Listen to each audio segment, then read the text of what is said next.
Hi, this is Chris Collins bringing you another installment from my Agile Whiteboard video series. In this video, we're going to answer the question, what are story points? Story points are a relative unit of measure used by Agile teams to denote an estimate for an epic, user story, or any other product backlog item. When we estimate with story points, we assign a point value to each backlog item. This estimate captures all the work required by the team to complete the product backlog item, which is usually in the form of a user story, to where it meets the team's established definition of done. Story points are a unitless measurement where the story point is the unit.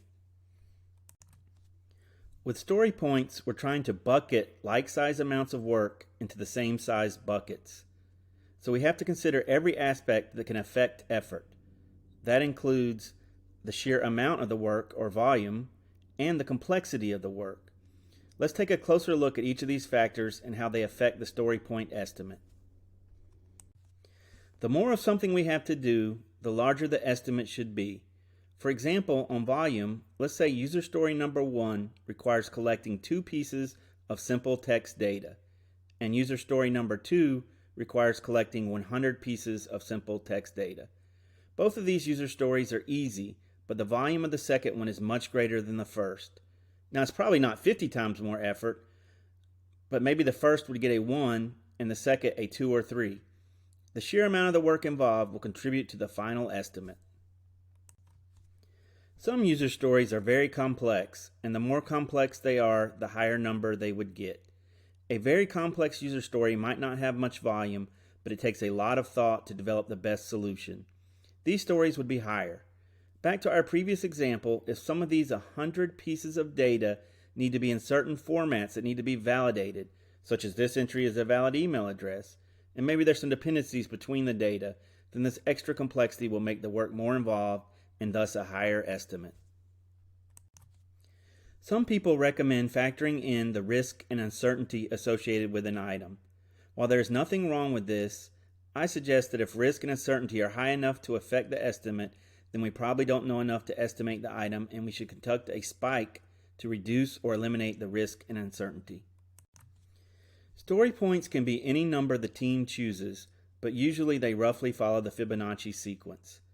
A popular pack of planning poker cards contain the following story point values: 0, 1/2, 1, 2, 3, 5, 8, 13, and then 20, 40, and 100. The numbers themselves are not important. The key is the ratio between the numbers.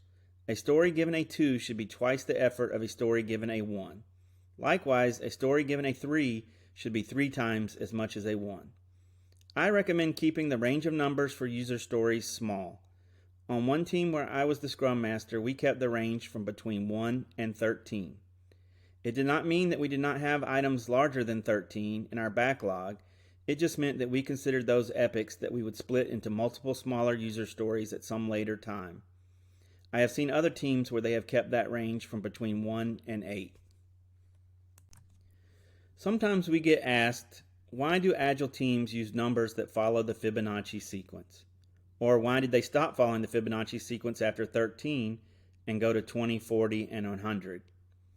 According to Mike Cohn, it's because numbers that are too close to one another are impossible to distinguish as estimates.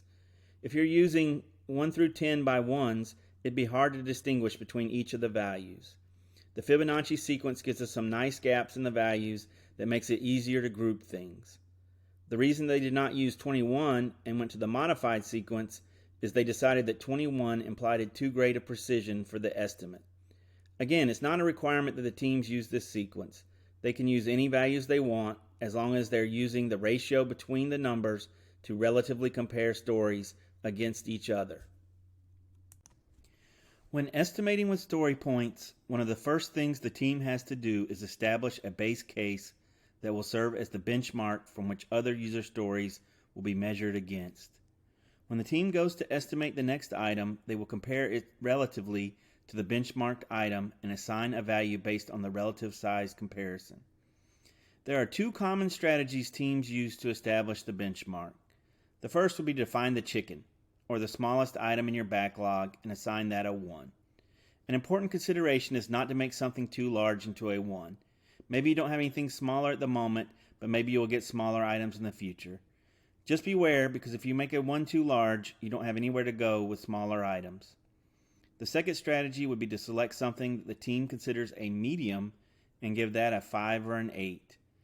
Different teams could establish different values for their benchmarks for the same size work, and that is one reason you do not want to compare velocities across teams, because it is not an apples to apples comparison. There are some common misconceptions with story points. Sometimes I hear teams talking during estimation, well, that story will only be a 3 if Joanna does it, but it'll be an 8 if we get Joe to do it. This is not the correct way to think about it. On teams, there's always a Joanna that would be faster on most tasks. Joanna can't do everything.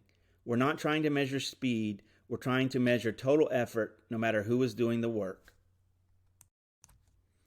In summary, story points are relative estimates of effort as influenced by the volume and complexity of the work. If you want more information on story points and estimating, Mike Cohn wrote a book titled Agile Estimating and Planning.